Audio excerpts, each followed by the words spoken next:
Career success platform channel पर मैं गौतम शर्मा आप सभी का हार्दिक स्वागत करता हूं।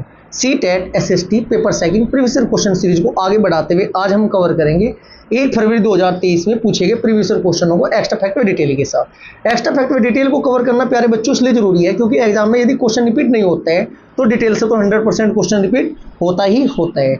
ये हमारा सेट नंबर 18 है। इससे पहले मैं आपको 17 पेपर कवर करा चुका हूं। यदि आपने वो नहीं देखे तो पॉपुलर वीडियो में जाकर एक बार देखिएगा जरूर। साथ के साथ सीटेट 2024 का मोस्ट इंपोर्टेंट टॉपिक भारत की मानचित्र पर आधारित प्रश्न वाली जो सीरीज है हमारी, पॉपुलर वीडियो में जाकर देखना बच्चों। 38 के 40 के लगभग उस पर व्यू आए हुए हैं। उस क्लास से आपके 2 से 3 क्वेश्चन एग्जाम में 2024 के एग्जाम में 7 जुलाई को होने वाले एग्जाम में कंफर्म होंगे। 2 से 3 क्वेश्चन। ये क्लास स्टार्ट करते हैं। Question number first. इस क्लास से भी लगभग 4 से 5 क्वेश्चन आपको एग्जाम में देखने को मिलेंगे। निम्नलिखित में से कौन सी रचना सूरदास द्वारा संकलित नहीं है? क्वेश्चन नंबर फर्स्ट का आपका राइट आंसर होगा ऑप्शन नंबर 3 साहित्य रत्ना। जो आपके सूरदास थी 16वीं शताब्दी के थे। ये कौन सी शताब्दी थी? 16वीं शताब्दी के थे। अंधे हिंदू भक्ति कवि थे, इतना आपको पता होना चाहिए। जो सूरदास जी की प्रमुख रचनाएं हैं उनको भी मैं आपको साथ के साथ कवर कराऊंगा बच्चों। ठीक है जी। कौन कौन सी है सूरदास की प्रमुख रचनाएं? सूर सागर, सूर सरावली, साहित्य लहरी, नागलीला, भागवत, गोवर्धन लीला, सूर पंचीसी, सूर सागर। आपकी जो साहित्य लहरी है और सूर सागर है, और आपकी थर्ड वाली कौन सी है? सूर पंचीसी है जी। ये एग्जाम में बार बार रिपीट होने वाली इनकी साहित्य रचनाएं हैं। क्लियर है जी। अब सूरदास जी के साथ में तुलसीदास की पूछी जा सकती है, उसको भी हम कवर करेंगे। तुलसीदास जी के 5 प्रमुख बड़े ग्रंथ कौन कौन से प्यारे बच्चों? एक तो राम गीतावली है, ठीक है जी। एक रामचरितमानस है, अवधी भाषा में है। जो राम गीतावली है ये ब्रज भाषा में है, ठीक है जी। एक आपकी विनय पत्रिका है, 1582 में प्रकाशित हुई थी, ब्रज भाषा में है। एक आपकी दोहावली है, 1583 में प्रकाशित हुई, ब्रज भाषा में। एक आपकी कवितावली है, 1612 में प्रकाशित हुई थी, ब्रज भाषा में। अति महत्वपूर्ण है 5 की 5। इन्हीं में से आपको कथन निष्कर्ष में एग्जाम में 2024 के जो 7 जुलाई 2024 को एग्जाम होने वाला, इन्हीं में से कथन निष्कर्ष में बदल बदल के पूछ लेगा। राम गीतावली ब्रज भाषा, रामचरितमानस अवधी भाषा, विनय पत्रिका ब्रज भाषा, दोहावली ब्रज भाषा, कवितावली ब्रज भाषा। क्लियर है जी। कुछ इनके छोटे ग्रंथ हैं उनको भी देखते हैं। एक आपका नंबर 1 है इनका करसन गीतावली, ब्रज भाषा में लिखित है। राम लल्ला नहछू अवधी भाषा में है। पार्वती मंगल अति महत्वपूर्ण अवधी भाषा में है। जानकी मंगल अवधी भाषा में है। वैराग्य संदीपनी ब्रज भाषा में है। रामाज्ञा प्रश्नावली ब्रज और अवधी भाषा में है। और बर्वे रामायण आपकी अवधी भाषा में संकलित है। Question number 2। इस क्वेश्चन के साथ मैं आपको सौरमंडल भी रिवाइज कराऊंगा। ये 4 ग्रहों के स्थान पर मैं आपको सभी ग्रहों के उपग्रहों की संख्या बताऊंगा। जो इंपॉर्टेंट क्वेश्चन बनते हैं उनको भी मैं आपको कवर कराने वाला हूँ। हमारा क्वेश्चन है ग्रह और चंद्रमा की संख्या, या मतलब उपग्रह। ग्रह और उपग्रह पूछा है। क्लियर है जी। किसका उपग्रह सबसे छोटा उपग्रह कौन सा है जो एग्जाम में पूछा जाता है? बड़ा उपग्रह कौन सा है? ये भी मैं कवर कराने वाला हूँ। ये हमारा क्वेश्चन पुराना क्वेश्चन है 2022 21-22 के अकॉर्डिंग, क्योंकि अब अपडेट हो चुका है। अपडेट डाटा जो है वर्तमान में वो भी मैं आपको कवर कराऊंगा। देखिएगा क्वेश्चन नंबर 2 का पहले मैं आपको आंसर बता देता हूँ प्यारे बच्चों, फिर उसके बाद अपडेट डाटा भी मैं आपको साथ के साथ ही बताने वाला हूँ। देखिएगा सभी स्टूडेंट, बात करें निम्न में से कौन सा सुमेलित नहीं है। ठीक है जी।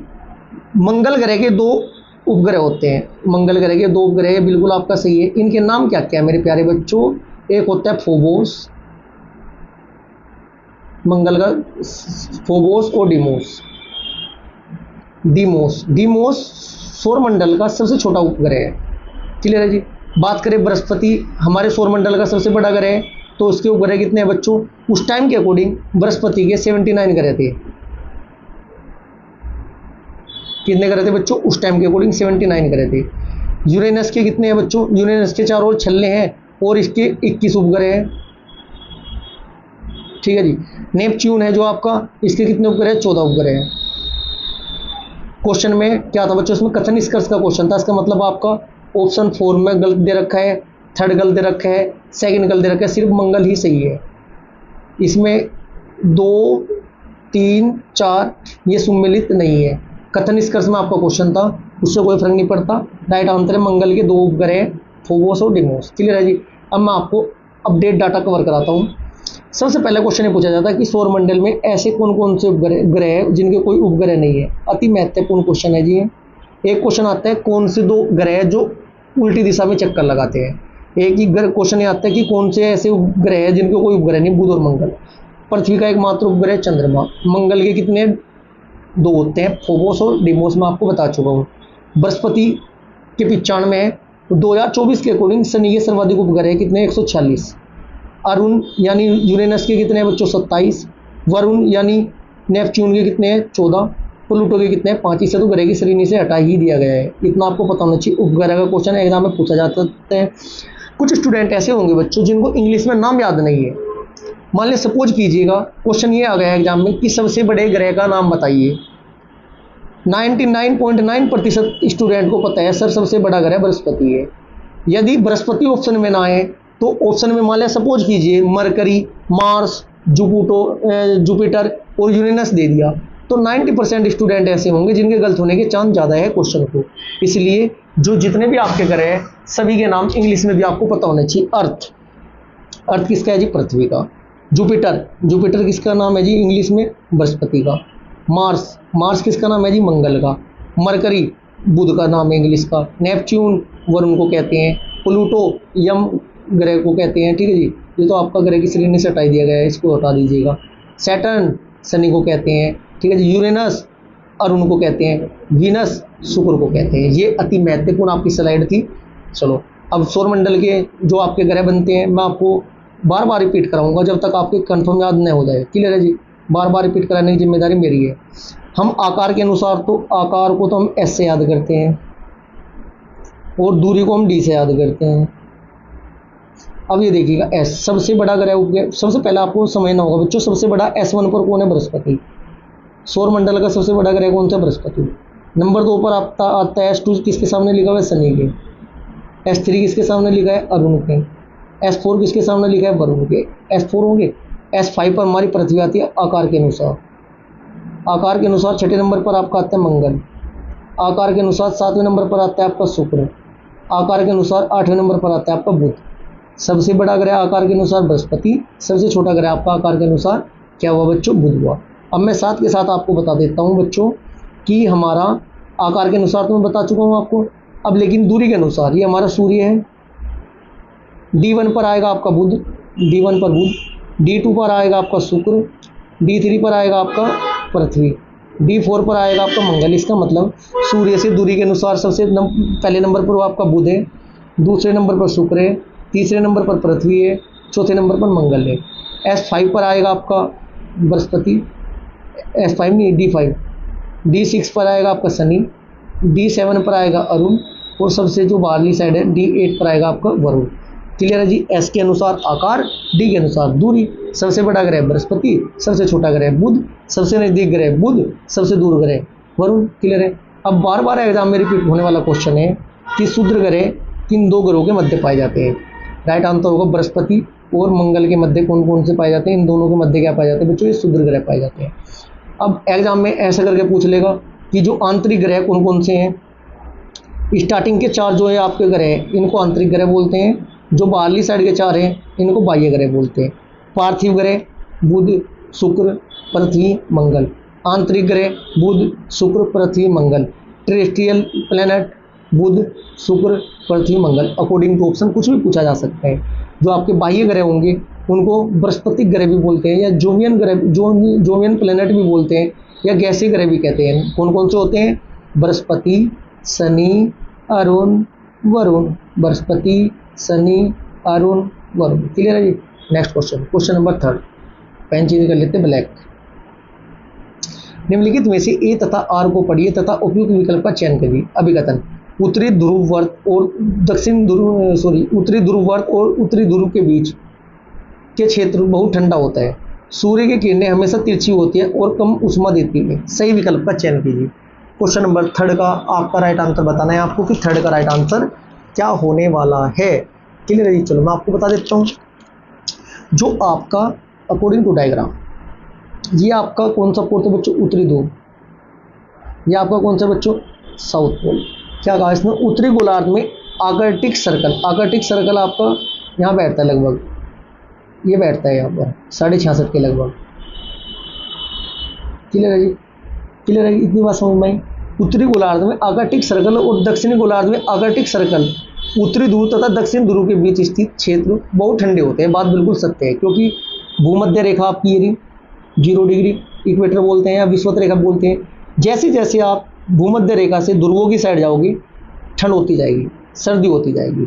जैसे जैसे आप भूमध्य रेखा से ध्रुवों की साइड जाओगे, यहाँ पर ये लोकेशन जो है आपको बहुत ठंडा है स्थान है यहाँ पर। और जो आपका 23.5 डिग्री कर्क रेखा और 23.5 डिग्री मकर रेखा के मध्य का स्थान है जो बहुत ज़्यादा गर्म है। क्लियर है जी, क्योंकि यहाँ पर सूर्य की किरणें डायरेक्ट लंबवत पड़ती है। क्लियर है। क्वेश्चन नंबर 46 का आपका राइट आंसर हो जाएगा ऑप्शन ए और आर दोनों सही है। आर ए की सही व्याख्या करते हैं। भाई भूमध्य रेखा पर गर्मी क्यों हो, सूर्य सीधा पड़ता है, जबकि ध्रुवों पर क्यों हो, सूर्य की किरणें हमेशा तिरछी होती है। दोनों आपके सही हो जाएंगे।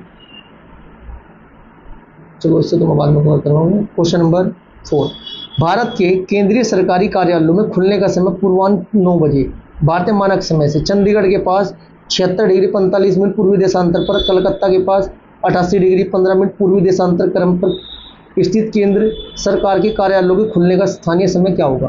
कुछ नहीं करना, एक कॉन्सेप्ट याद रखना बच्चों, 1 डिग्री बराबर 4 मिनट होते हैं। 1 डिग्री बराबर क्या होते हैं मेरे प्यारे बच्चों, 1 डिग्री बराबर होते हैं आपके 4 मिनट। क्लियर है जी। 1 डिग्री बराबर क्या होते हैं बच्चों, 4 मिनट। देखते हैं क्या कहा है इसने आपको। चंडीगढ़ के पास 76 डिग्री 45 मिनट। जब 76 डिग्री 45 मिनट है बच्चों, ये इसको आप 4 में गुना करोगे तो कितना आ जाएगा, 8 बजकर 37 मिनट। और पूर्वाह्न और इसका कितना आ जाएगा बच्चों, 9 बजकर 23 मिनट। पूर्वांत क्रम से हो गए 8:37 9:37। राइट आंसर होगा आपका ऑप्शन 4, पूर्वाह्न 9:37 नहीं 9:23। ये गुना करके कॉन्सेप्ट मैंने आपको पिछली क्लास में लगातार सिखाता आ रहा हूँ। एक बार आपने क्लास में ये देखी है तो देख लेना जरूर। देखिएगा कॉन्सेप्ट क्या होता है। दुनिया में जीएमटी के आधार पर ही समय का आकलन किया जाता है। जीएमटी का मतलब पृथ्वी का अपने अक्ष पर घूमने के लिए लिया गया जाने वाला समय। एक पृथ्वी को 1 डिग्री देशांतर को पार करने में 4 मिनट का समय लगता है। 360 की गुना 4 में करोगे 1440 मिनट होते हैं। और भाई 1440 मिनट ये 24 घंटे में पूरे होते हैं। क्लियर है, गुना करके देख लेना, आंसर आपका आ जाएगा। क्वेश्चन नंबर 7, दक्कन पठार अपने पश्चिम भाग पर कौन सी भौतिक विशेषताओं से जुड़ा हुआ है। दक्कन पठार अपने पश्चिम में, देखते हैं अकॉर्डिंग टू डायग्राम। दक्कन का पठार कहाँ है बच्चों, देखिएगा दक्कन का पठार कहाँ है। ये आपका ये वाली लोकेशन आपकी दक्कन के पठार की है। ये आपका छोटे नागपुर का पठार है जो दामोदर नदी घाटी से अपवाहित होती है यहाँ पर। ये आपका मालवा का पठार है, ठीक है। ये आपका कर्नाटक का पठार है, ये आपका तेलंगाना का पठार है। जो आपका ब्लैंक कर लेते हैं इसको, जो आपका मालवा का पठार है, ये उत्तरी सीमा इसकी क्या है बच्चों, अरावली। दक्षिणी सीमा क्या है, विंध्याचल श्रेणी। पूर्वी सीमा क्या है, बुंदेलखंड पठार द्वारा निर्धारित की जाती है। क्लियर है। ये आपका मालवे का पठार का भी क्वेश्चन दक्कन के स्थान पर एग्जाम में पूछा जा सकता है। आपका मेघालय का पठार जो है इसके बारे में क्या पूछा जा सकता है, बरसात के कारण प्रायद्वीपीय भाग से मालवा गैप द्वारा पृथक होता है। ये आपका अलग मैटर है, ये आपका थोड़ा अलग हो चुका है इस वाले हिस्से से।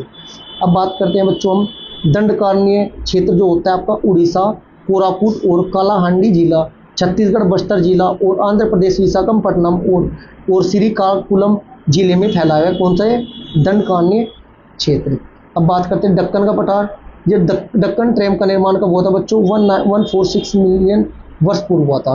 अब हमारे क्वेश्चन के अकॉर्डिंग हम देखते हैं आंसर क्या होगा। दक्कन पठार अपने पश्चिम भाग पर कौन सी भौगोलिक स्थिति है बच्चों, सतपुड़ा नहीं होने की, विंध्याचल नहीं होने की, सादरी होगी। नीलगिरी तो भाई पश्चिम में थोड़ा हो जाएगी। देखिएगा देखिए मैं आपको बता देना चाहता हूँ, ये आपकी इस साइड क्या होती है, बंगाल की खाड़ी। ये बंगाल, इधर होता है आपका अरब सागर। जब भी मेरा तट वाला क्वेश्चन आया मैं आपको कवर कराया है। एक मानचित्र वाली जाकर वीडियो देख लेना, आपको क्लियर हो जाएगा सब कुछ। दक्कन का पठार दो तरफ से बच्चों पश्चिमी और पूर्वी तटीय मैदान से घिरा है। ये आपका पूर्वी तट होगा, ये आपका पश्चिमी तट होगा, ठीक है जी। इसका विस्तार गुजरात के कच्छ के रण से लेकर पश्चिम बंगाल तक है। सादरी पर्वत श्रृंखला है दक्कन के पठार के बिल्कुल पश्चिम में है। किधर है जी, सादरी पर्वत श्रृंखला कहाँ होगी बच्चों, इसके दक्षिण में होगी। तो सादरी पर्वत वाला आपका राइट आंसर हो जाएगा। ये डायग्राम मेरे पास नहीं है वर्तमान में फिलहाल बच्चों, नई स्लाइड में आपको दिखा देता कहाँ से कहाँ तक है। क्वेश्चन नंबर 6, गुप्त काल के प्रथम कुलिक शब्द का अर्थ है। क्वेश्चन नंबर 6 का आपका राइट आंसर हो जाएगा बच्चों, क्या है क्वेश्चन नंबर 6 का, ऑप्शन नंबर हो जाएगा 4, मुख्य शिल्पकार। मुख्य शिल्पकार प्रथम कुलिक बच्चों मुख्य शिल्पकार और तत्कालीन काश्यथों या शास्त्रियों के प्रकार थे। नगर श्रेष्ठी किसे कहा जाता था बच्चों? नगर श्रेष्ठी शहर का प्रमुख बैंकर व्यापारी होता था। जो आपका सार्थवाह होता था जो बच्चों व्यापारी कार्रवाई का नेता होता था। ये आपकी मध्य इंपोर्टेंट है, डायरेक्ट एग्जाम में पूछी जा सकती है। क्वेश्चन नंबर 7, निम्नलिखित कथन तथा कारण पर विचार करें तथा सही विकल्प का चयन कीजिए। 18वीं शताब्दी के दौरान मुगल साम्राज्य धीरे धीरे कई स्वतंत्र क्षेत्रीय राज्यों में बिखर गया। बी, मुगल सम्राटों की सत्ता के पतन के साथ कई प्रांतों के सूबेदार और बड़े जमींदारों ने भारतीय उपमहाद्वीप के विभिन्न हिस्सों में अपनी शक्ति प्रबल कर दी। क्वेश्चन नंबर 7 का आपका राइट आंसर हो जाएगा बच्चों ऑप्शन नंबर ए आर आपका सही है। आर सही है, क्या करता है ए की। मेरे प्यारे बच्चों, जो भी आपका थ्योरेटिकल क्वेश्चन होगा वो तो मैं आपको डायरेक्ट आंसर बताऊंगा उसका, ठीक है। ऑप्शन भी नहीं पढ़ने के उसके, ठीक है, क्योंकि समय ज़्यादा लग जाएगा। जो आपका इंपॉर्टेंट टॉपिक है जहाँ से एक्स्ट्रा फैक्ट टू डिटेल से क्वेश्चन बन सकते हैं वो मैं आपको कंप्लीट कराऊंगा। ये एक पेपर के कुछ 60 क्वेश्चन बच्चों में आपको 2 पार्ट में कवर करा रहा हूँ। पार्ट फर्स्ट में क्वेश्चन 1 से 30 तक, पार्ट सेकंड में 31 से 60 तक। क्वेश्चन नंबर 8, किस क्षेत्र में भूस्वामियों को वेल्लार कहा जाता था? भूस्वामी को क्या कहा जाता था? वेल्लार कहा जाता था बच्चों। Right answer option number second. जो तमिल क्षेत्र में ना बड़े भूस्वामियों को ना वेल्लार के रूप में जाना जाता था बच्चों, ठीक है जी, क्लियर है जी। Next question number 9। Question number 9 का आपका राइट आंसर होगा ऑप्शन नंबर 3। दोनों ए और आर आपके बिल्कुल सही है। राजा राम मोहन राय ने 1772 से 1833 में कलकत्ता में ब्रह्म सभा, बाद में जिसे ब्रह्म समाज नाम दिया गया था, की स्थापना की थी। क्लियर है जी। क्वेश्चन नंबर सेट नंबर 18 हमारे 10। पूर्वी मद्रास चेन्नई में स्थापित वेद समाज प्रेरित था, किससे था? क्वेश्चन नंबर 10 का आपका राइट आंसर ऑप्शन नंबर 3 ब्रह्म समाज द्वारा। 1800, ये डेट याद रखना, 1864 में मद्रास चेन्नई में स्थापित ब्रह्म समाज से प्रेरित क्या था बच्चों? वेद समाज की स्थापना की गई थी। क्वेश्चन नंबर 11 राइट आंसर देखेंगे। क्वेश्चन नंबर 11 का आपका राइट आंसर होगा option number first A R दोनों सही है। ए की व्याख्या आर सही व्याख्या करता है। क्वेश्चन नंबर 12, किस गवर्नर जनरल ने घोषणा की थी कि बहादुर शाह जफर अंतिम मुगल राजा होंगे? क्वेश्चन नंबर 12 का right answer option number first Canning ने की थी जी। बहादुर शाह जफर मुगल वंश के अंतिम राजा होंगे ये कि बच्चों उन्होंने ना अंग्रेजों के खिलाफ 1857 का जो विद्रोह हुआ था ना, 1857 के विद्रोह में अहम भूमिका निभाई थी। क्लियर है जी। 1856 में होता क्या है, 1856 में गवर्नर जनरल कैनिंग ने फैसला किया था कि बहादुर शाह अंतिम राजा होंगे और उनकी मृत्यु के बाद ना बच्चों किसी भी वंशज को राजा के रूप में मान्यता नहीं दी जाएगी, केवल वह राजकुमार कहा जाएगा उसे। क्वेश्चन नंबर 13, निम्नलिखित में से किस भाषा में केसरी अखबार छपता था? राइट आंसर होगा क्वेश्चन नंबर 13 का ऑप्शन नंबर 3 मराठी में। बाल गंगाधर तिलक ने बच्चों, किसने? बाल गंगाधर तिलक ने लोगों को जागरूकता पैदा करने के लिए ना मराठी में केसरी अखबार छापा था बच्चों, छपवाया था, ठीक है जी। और अंग्रेजी में द मराठा अंग्रेजी में बात करें द मराठा नामक 2 समाचार पत्रिका प्रकाशित किए थे उन्होंने, ठीक है जी। और इन्हीं बाल गंगाधर तिलक को इतिहास में भारतीय अशांति का जनक भी कहा जाता है। अति महत्वपूर्ण पॉइंट है। क्वेश्चन 14, निम्नलिखित में से किस एक्ट में भारतीय संविधान द्वारा काफी संख्या में प्रावधान लिए गए हैं? क्वेश्चन नंबर 14 का आपका right answer option number 3 1935 act. Bharat सरकार अधिनियम 1935 को छोटे संविधान की संज्ञा भी दी गई है। क्लियर है जी। क्वेश्चन नंबर 15 क्या कहते हैं? वे बर्ज छाल कहाँ पाई जाती है जिस पर ऋग्वेद वैदिक प्रार्थनाएं सूक्त लिखी गई थी? क्वेश्चन नंबर आपका 15 का राइट आंसर होगा ऑप्शन नंबर ए कश्मीर में। क्वेश्चन नंबर 16, निम्नलिखित में से कौन सी तमिल कृति हमें आम पुरुषों और महिलाओं के जीवन के बारे में सूचित करती है? क्वेश्चन नंबर 16 का आपका राइट आंसर हो जाएगा बच्चों, कौन सी वो आपकी करती है? राइट आंसर ऑप्शन नंबर 4 हो जाएगा पेरियापुरम 12वीं शताब्दी की बच्चों एक तमिल कृति थी। इसमें हमें सामान्य महिलाओं और पुरुषों के जीवन के बारे में जानकारी मिलती है। क्वेश्चन नंबर 17, सूर्य पूर्व में उदय होता है क्योंकि? क्वेश्चन नंबर 17 का आपका राइट आंसर हो जाएगा क्यों होता है बच्चों? राइट आंसर ऑप्शन नंबर 2 पृथ्वी पश्चिम से पूर्व की ओर चक्कर लगाती इसलिए होता है। क्लियर है जी। क्वेश्चन नंबर 18, निम्नलिखित में से कौन सा मेल नहीं खा रहा है? क्वेश्चन नंबर 18 का आपका राइट आंसर हो जाएगा, ये बताना है कौन सा मेल नहीं खा रहा है। कोई बात नहीं, बताते हैं जी। राइट आंसर होगा बच्चों आपका कौन सा मेल नहीं खा रहा है? खुजराहो के ऑप्शन नंबर 4 हो जाएगा, महाबलीपुरम चोल शासक, ये आपका गलत है। खुजराहो के चंदेल सास को, बिल्कुल राइट आंसर है। राव में चंदे मांग रहे थे। ऐहोल चालुक्य, कांचीपुरम कैसे लव करना चाहिए पल्लव, तीनों सही है, चौथा आपका गलत हो जाएगा। महाबलीपुरम के जो मंदिर है बच्चों, पल्लवों ने महाबलीपुरम के रथ मंदिरों और कांची में शिव के कैलाश मंदिर का निर्माण किया था। खजुराहो के मंदिर चंदेल शासक, ऐहोल के चालुक्य, कांचीपुरम के पल्लव, और जो महाबलीपुरम के मंदिर थे ना, इनका जो निर्माण था, महाबलीपुरम के मंदिरों का निर्माण पल्लवों ने किया था। Question number 19। क्वेश्चन नंबर 19 क्या कहते हैं, निम्नलिखित कथनों पर विचार कीजिए। 19 का डायरेक्ट राइट आंसर देखने वाले हैं बच्चों। राइट आंसर होगा ऑप्शन नंबर 3, फर्स्ट और third. Next question, question number 19 का एक मिनट देखते हैं। क्वेश्चन नंबर 19 का राइट आंसर क्या होगा बच्चों, 19 का थर्ड ही हो जाएगा बच्चों, एक मिनट, थर्ड ठीक है आपका। क्वेश्चन नंबर 19 का एक मिनट देखते हैं। निम्नलिखित कथनों पर विचार कीजिए। तवारीख को सुनिश्चित व्यक्तियों द्वारा उर्दू में लिखा गया था। तवारीख के लेखक नगरों में रहते थे। क्वेश्चन नंबर 19 का आपका राइट आंसर हो जाएगा बच्चों, ऑप्शन नंबर हो जाएगा, एक मिनट को देखते हैं क्वेश्चन कौन सा था हमारा।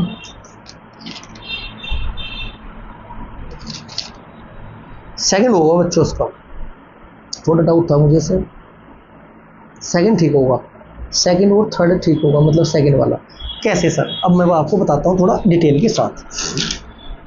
होता क्या था बच्चों, इतिहास या इवारिक फारसी में लिखे गए थे। क्या में लिखे थे बच्चों, फारसी में लिखे गए थे, ना कि उर्दू में। ठीक है जी, और यहाँ पे दोनों सही है।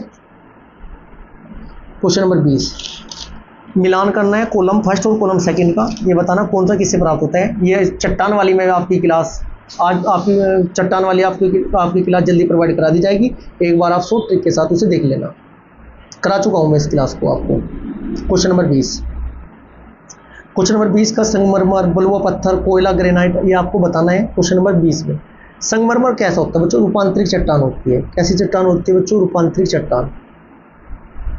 रूपांतरित इसमें है भी नहीं, चलो। बलुआ पत्थर कैसा होता है, औषधि चट्टान। बलुआ पत्थर औषधि चट्टान। बी का फर्स्ट है, बी का फर्स्ट इसमें नहीं है, बी का फर्स्ट इसमें नहीं है, बी का फर्स्ट इसमें नहीं है, तो इसी में तो बचा। लगभग 4 में से यदि आपको एक बिल्कुल राइट पता है, 2 बिल्कुल राइट पता है आंसर, तो आपका आंसर राइट हो जाएगा, ऑप्शन फर्स्ट ही हो जाएगा इसका। क्वेश्चन 31 नहीं 21, स्थल, रूप और तटक। देखिए क्वेश्चन नंबर 51 का राइट आंसर हो जाएगा ऑप्शन नंबर 3, केवल बी और डी। बी मतलब स्टेक कहते हैं समुद्री तरंग को, और डी हिमवद कहते हैं हिमनद को। क्लियर है जी। क्वेश्चन 22, लद्दाख की जलवायु अत्यधिक शीतल और शुष्क है, इनमें से इसके कारक के लिए क्या उत्तरदायी है। 22 का right answer option number B, ऊंचाई। क्वेश्चन 23, निम्नलिखित कथनों ए और बी को पढ़े। कम तापमान वाले क्षेत्रों में वायु ठंडी होती है, ठंडे क्षेत्रों में वायु भारी होती है। क्वेश्चन नंबर 23 का आपका right answer option number first, A R दोनों सही है और सही व्याख्या भी करते हैं। क्वेश्चन 24, निम्नलिखित में से कौन सा जनसंपर्क माध्यम का उदाहरण नहीं है। क्वेश्चन नंबर 24 का राइट आंसर होगा option number 3, cellular phone. Question number 25, भूमध्य सागरीय प्रकार की वनस्पति कहाँ नहीं पाई जाती। क्वेश्चन नंबर 25 का आपका राइट आंसर ऑप्शन नंबर 4, दक्षिण पूर्वी अफ्रीका में। क्वेश्चन नंबर 26, निम्न संसाधनों पर विचार कीजिए। अभ्रक, वन, प्राकृतिक गैस, मृदा, जल। प्राकृतिक संसाधन नवीनीकरण संसाधनों के उदाहरण है, बताना आपको। क्वेश्चन नंबर 26 का right answer option number 3, B D E. B बोले वन, डी बोले मृदा, ई बोले जल। क्वेश्चन नंबर 27, मृदा के विरचन गठन में कौन से कारक महत्वपूर्ण भूमिका निभाते हैं। क्वेश्चन 27 का right answer option number A और सी, मूल चट्टान और जलवायु संबंधित कारक। क्वेश्चन नंबर 28, कर्ज का जाल ग्रामीण इलाकों में मुख्यतः खालिस्तान के बीच एक पोषणकारी संबंध को दर्शाते हैं। क्वेश्चन नंबर 28 का आपका राइट आंसर होगा ऑप्शन नंबर ए, साहूकार और छोटे किसान। क्वेश्चन नंबर 29 का राइट आंसर मैं आपको डायरेक्ट बताऊंगा, ऑप्शन नंबर फर्स्ट होगा, ए और आर दोनों सही है, और ए सही की व्याख्या करता है। क्वेश्चन नंबर 30, भारत में सरकार काम करती है खालिस्तान पर, किस पर करती है बच्चों। राइट आंसर होगा ऑप्शन नंबर 2, बी व सी। बी मतलब राज्य स्तर, सी मतलब राष्ट्रीय स्तर। ये आज की क्लास हमारी यहीं पर समाप्त होती है बच्चों। ये क्लास आपको अच्छी लगी तो वीडियो को ज़्यादा से ज़्यादा लाइक करें, शेयर करें। यदि चैनल को सब्सक्राइब नहीं किया तो चैनल को सब्सक्राइब जरूर करें। Thank you.